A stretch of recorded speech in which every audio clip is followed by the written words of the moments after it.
Greetings to the audience of the 33rd Annual Virginia Film Festival. My name's Michael Slon. I'm the Director of Choral Music and a music professor here at UVA. And I am delighted and excited to be here with choral legend Alice Parker and award-winning filmmaker Eduardo Montes-Bradley. So welcome, first of all, to both of you.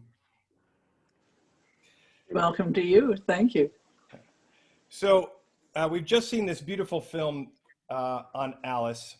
And my first thought was this. Alice, in the film, you share your own recipe for homemade bread. And I thought this was very apt because to me, you've always embodied this approach in music, what I would call the daily bread of musical life. You care very deeply about folk songs and hymns and things that grow up out of the land and the people organically. So I wondered if you could just comment further on that as something so central and natural to your life's work.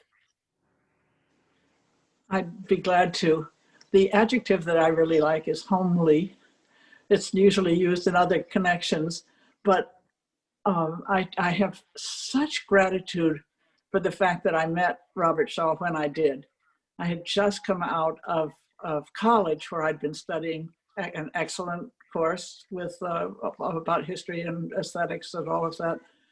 And I was full of great ideas, and lofty aspirations. And what I was doing with him was researching folk songs, just this, what I call small songs that are maybe 8 measures long or 12 or 16. And they're just tiny, and they don't seem to have any connection to the lofty works of masses and symphonies and things like that.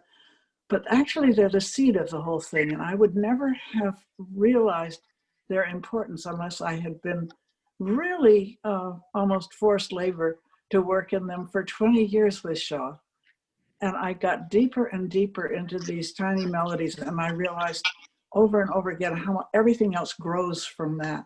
That you have to start with the bread. You start with the thing that is every day, or else you're always wandering around in this stratosphere that's not really connected with the earth. Beautiful, beautiful. And at the beginning of the film, Eduardo, you ask Alice, why do we sing? And she answers, because we have to. It's a fundamental part of our anatomy. And in fact, she says, really, why do we not sing is the terrible question now. And so I wonder, Alice, if you could elaborate, and then Eduardo, perhaps you can chime in on how your perception of that has changed since working on this film. Another answer I love to give to that question is because birds do. Everything that, all of the living kind of creatures that we know have languages, and they communicate. And just because we can't understand or speak their language doesn't mean that it isn't just as rich in their environment as ours is to us. And why are we given this language? And part of it is imparting information, the kind of things we're supposed to learn at school. But a huge part, and this is, again, I'm grateful to Shaw for totally reminding me of, it's the daily living part, it's the emotional connection. I sometimes ask myself, who was the first human singer? And it seems to me it's very possible that it was a mother with a new baby. And that you're not singing to that baby to impart information to it. What you're doing is imparting your own human warmth, contact, vibration, and the sound. And the baby will imitate your sound incredibly accurately, incredibly soon. And if you imitate the baby rather than asking for the other thing around, you will soon have lengthy conversations with absolutely no rational sense at all. So it's this sense of communicating on a different level, not the level of rational thought, but the level of deep human emotion, the things that we can't find words for. There's a hunt for Eduardo for you to deal with. Yeah, I think that when I jumped into this invitation to make this film, I jumped with the idea that people start singing at some point, and some people stop singing at some point, because I did. I stopped. And the reason why I stopped was because in second grade, my teacher told me that I couldn't sing. So she took me off the group, and I had to sit down because I was singing out of tune. But every time I went home in the shower, I sang out loud, and that was my vengeance to my teacher. It was beautiful. I was always singing when I was alone, and in the woods, and in the streets, and in the shower, always. And I thought that it gave me at least a lot of pleasure, but I wanted to know why I wasn't singing anymore.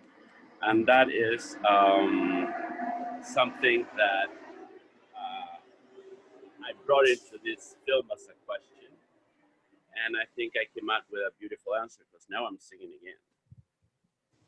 Beautiful. So one lesson of the film for our audience is don't stop singing. No, don't listen to your second grade teacher when if you stop singing, please restart. Yeah. Eduardo, it's a very beautiful film, and I wondered. I mean, in the choral field, I've known about Alice for decades. She's a treasure in our field, but I'm wondering, how did you decide to focus on her? It was through mutual friends and acquaintances. I had made a film about a local artist in Charlottesville called John Borden Evans. John Borden Evans is married to Beth Neville Evans, who is a singer, and she's a member of the board of Melodious Accord, whose primordial mission is to enhance, promote the work of Alice. And so, you know, Alice heard of me, I heard of Alice. We knew that there were these anniversaries coming, the 35th anniversary of Melodious Accord, her 95th birthday. And so we all say pretty much at the same time, so why don't we make a film? Beautiful. Beautiful. And how did you, one of the things you do is overlay her music, so we get to know that alongside her. How did you, what was your approach to that, so you could draw out themes from her life and her music side by side? By being very obedient. Because when you work with Alice, you have to listen to Alice. And I did resist a few times, but she was mostly right all the time. So I would come to her and ask her, what do you think that which music should go here? And how do we solve this? We will argue a little bit. She will win the argument. And we will proceed with a beautiful film. Amazing. I had to remind Eduardo that I'm sure that in his regular practice, his usual practice, you add the music after the rest of it is done and it is underlying. I said, when you work with my music, you do the music first and then you fit the pictures over the music. And so he had to go backwards a lot of the time, which he did very gracefully. That's beautiful. Speaking of graceful, yeah, I'm sure, Eduardo, she won all those arguments very gracefully, but that's her style. Oh, yes. Yeah. So another theme in the movie of the film is the importance of place, specifically Western Massachusetts, and the connection to some of the artists there. You talk about Emily Dickinson. He's not mentioned, but you know, Norman Rockwell lived and worked there. Of course. Charles Ives had connection there. There's Tanglewood. So would the two of you care to comment more about this idea of first of all, the spirit of that part of the world, and Alice, what it draws out of you in terms of the big questions you mentioned, and then Eduardo, how you capture that countryside and that climate in your film? I'm very aware of living in a kind of nexus of history.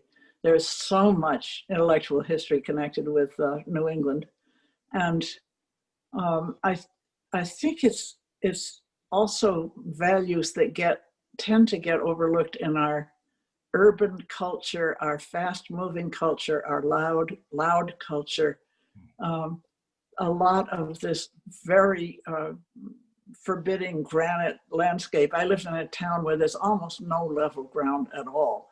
And the edge, you're always dropping off a cliff. The glacier came through and just carved stretches of countryside where the hills were turned on their side, so that there are enormous drops off and very rocky. The main crop we get every year in our garden is stones. And every spring you have to go through the garden and rake up that year's bunch of stones that have worked up to the surface, because there's no end of them. So we're working in this. It's not all Pacific Island sunshine and soft winds and comfort. It's the opposite. The seasons are almost working against you. For agriculture, the season is too short. And we have to really scurry from season to season to keep up with things if you're trying to support yourself on your own land. And of course, I'm not doing that, but I think that's a lot of the character of this place, that there's time to think. If you're on nature's calendar, you can't say, well, hurry up, I'll get this temperature up or temperature down, whatever you're looking for. It doesn't happen. You learn to be patient. I never learned that lesson very well, but you aspire to be patient and to have time to think, time that you're alone doing chores that are demanding physically but not mentally, and there's time for your mind to ponder. That's what I think of as the New England kind of character that I'm part of. I have no idea how I fit into it, but I'm a good deal softer than many of my compatriots. Go ahead, Eduardo. Yeah, to take it where you left, Michael, I think that Norman Rockwell is somewhat included in the film by the landscape. So it kept coming back into my mind, and also some local artists that we visited and that I think that are important. To me, the visual atmosphere, the seasons play a very important role in the making of a film, and it play an important role, and it could be distracting if you jump from season to season, if you include them all, unless they make sense. There is an underground narrative. I mean, it says a year in the life of so and so. So you see the seasons breaking from winter to spring to summer and fall.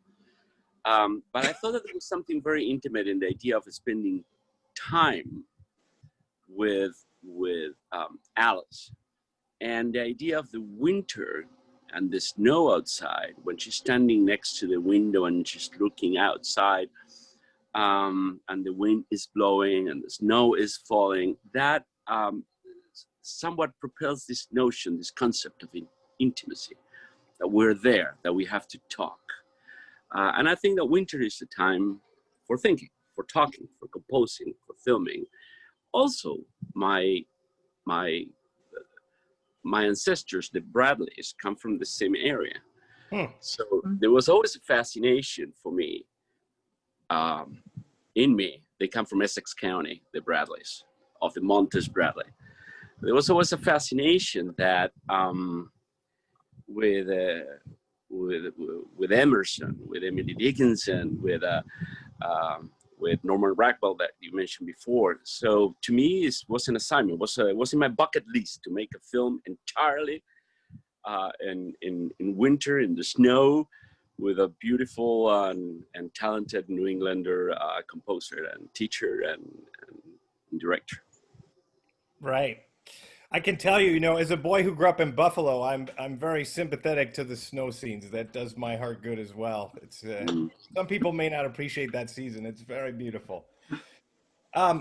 Alice, in the film, you talk about the musical score, and as one of my teachers used to say, it's only a roadmap, and you kind of advanced this idea like it's not the Bible, which we as conductors are, of course, trained to think of it as, right? I wonder, for all of us, conductors, musicians, and just lovers of music, if you might expand on that idea about the score and its relation to actual sound. Well, just think about the history of the musical score, of a page of music.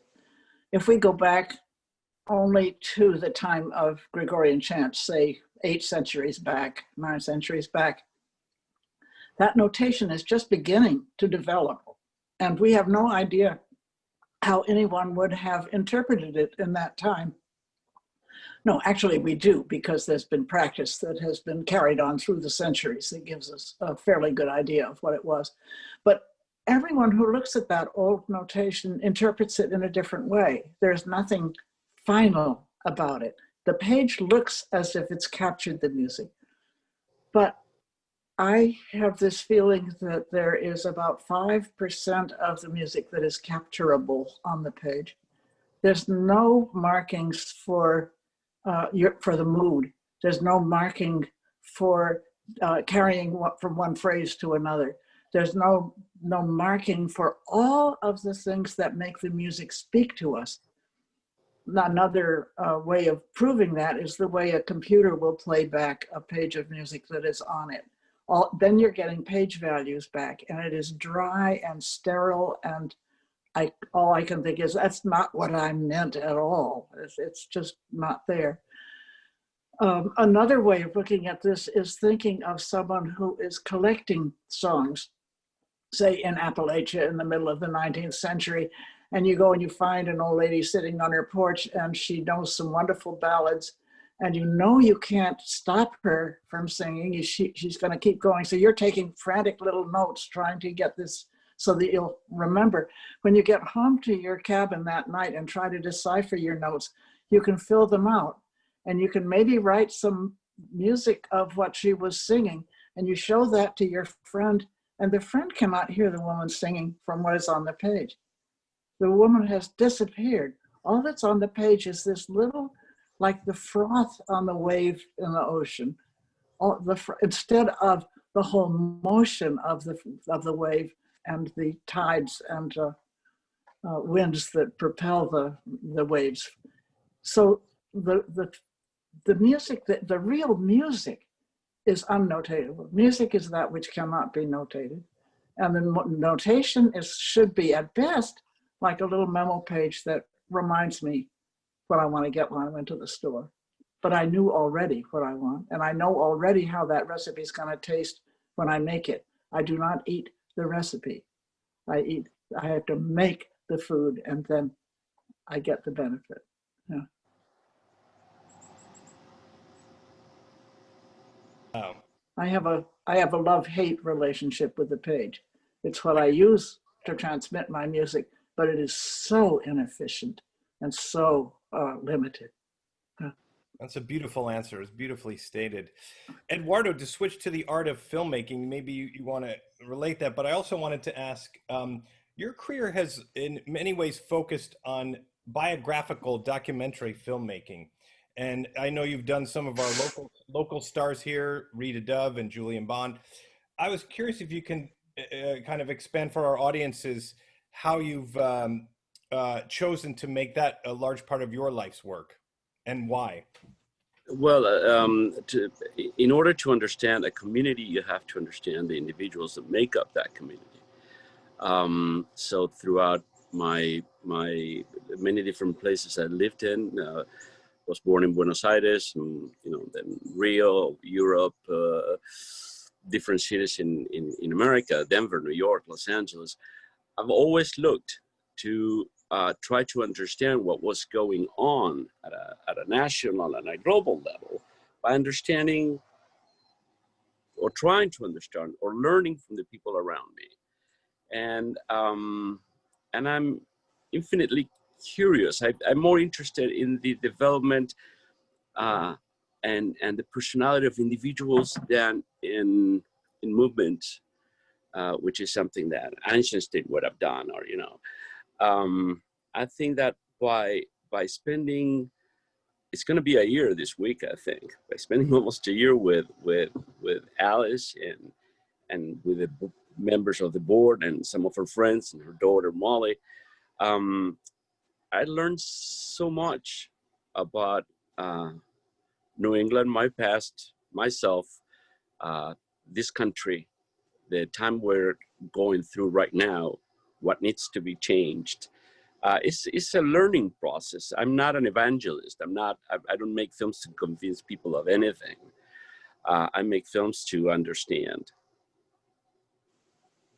Yeah, well, and thankfully, then what you learn, all of us get to benefit from through your art as a filmmaker. Yeah, so thank you for that. Let me turn more serious for a minute, because the film does end with some rather big reflections, maybe that grow out of the questions you feel come out of the New England landscape, or that were pertinent to Dickinson, that are pertinent to you. I want to read you a quote. Leonard Bernstein said this in the later '60s, and he said he was concerned about the decline of what he called Western man. He said that he felt culture was grinding to a halt in some ways, except scientifically. He said somehow our philosophical and creative and artistic motors are not functioning on par with our scientific ones. And it seemed to me, Alice, you were making a related point toward the end of the film, and I wonder if the two of you can chime in on your reflections on that. Maybe Eduardo, how your perceptions changed hearing Alice's thoughts on that, and so on. So, Alice, I guess we'd start with you. I think the one thing that is really different about our my centuries that I've lived in, from any others before, are the whole social media thing. This fact that anybody can stand up in front of a microphone and a camera and proclaim their views. And kind of with equal access, there's this leveling out of expectation, and whatever they say gets accepted at the level of what anybody else says. Like everybody has an equal right to their opinions. And in that environment, the ones that stand out are the loud ones, the emotional ones, the catastrophic ones, mostly the least thinking ones. So that the culture does go down and down and down as more and more people adopt the views of a more limited group that are not thoughtful, that don't know history, that don't know people, that don't think about what they're doing and the consequences of what they're doing. And those people have a disastrous influence now because of the social media. We have to find a way to tame this in order to live with it, to get ahead of it, so that everyone doesn't have equal time on it. And we have voices that think, and we have silence. Silence has turned into if something's not working, if it's silent, instead of a time to contemplate, a time to think. So we need the small voices. We need the small songs and the small voices. Oh, and this time right now where there's no singing going on in the traditional sense. We can't have our church choirs, we can't have our school choirs, our community choruses, the Metropolitan Opera. We can't sing precisely because singing is founded on the breath, and the breath demands that you be in the same room with someone else, and you're exchanging at this inner level. You are not talking to a microphone to a whole lot of people that have no connection with you. So that we just have to get back to this sense of valuing the small song and the small relationship. Like people I hear all the time from singers, I miss the singing, but we have to keep singing. We can sing when we're by ourselves. We can sing to trees and flowers and the lamp in the room or whatever. We can certainly sing with the voices that are right next to us. We have been so accustomed to hearing over the media beautiful performances where there's never a mistake. That's not human. I don't think there was never a mistake in the Baroque era in performance.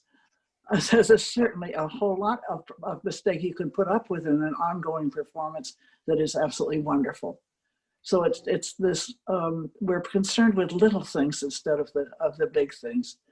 We need to sing with our families the way people always had to do before. If you were living on a farm way away from everyone else, there was no one else to sing with.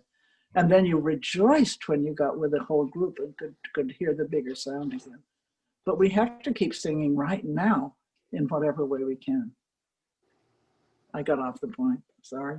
I don't think so, Alice. It's a beautiful answer, both about locality and about the time we're in. Eduardo, to close out, did you want to add anything to that? Well, just strategically, what I did was to ask where she was born, and at the end of the film is what does she think or what does she expect for the future, and then filling the gap from the beginning to the end with her life story. What I do think that is very interesting is that this is the most uh, profound and connected film I've ever did about singing. And choruses all over the country are now being silent because of this terrible plague.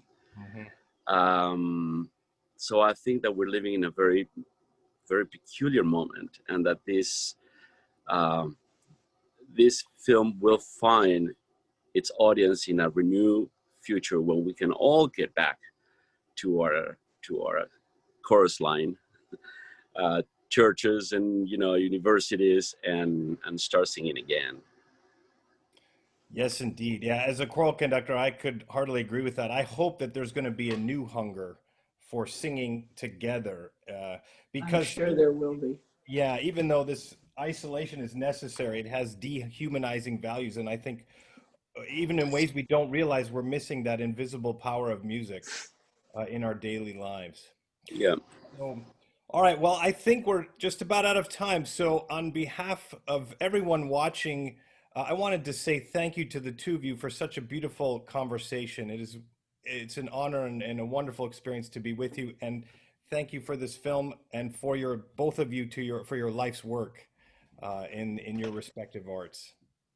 Thank you for having us, and thank you to the Virginia Film Festival and Jody Kilbasa and everyone in Charlottesville. Indeed. Thank you, Michael.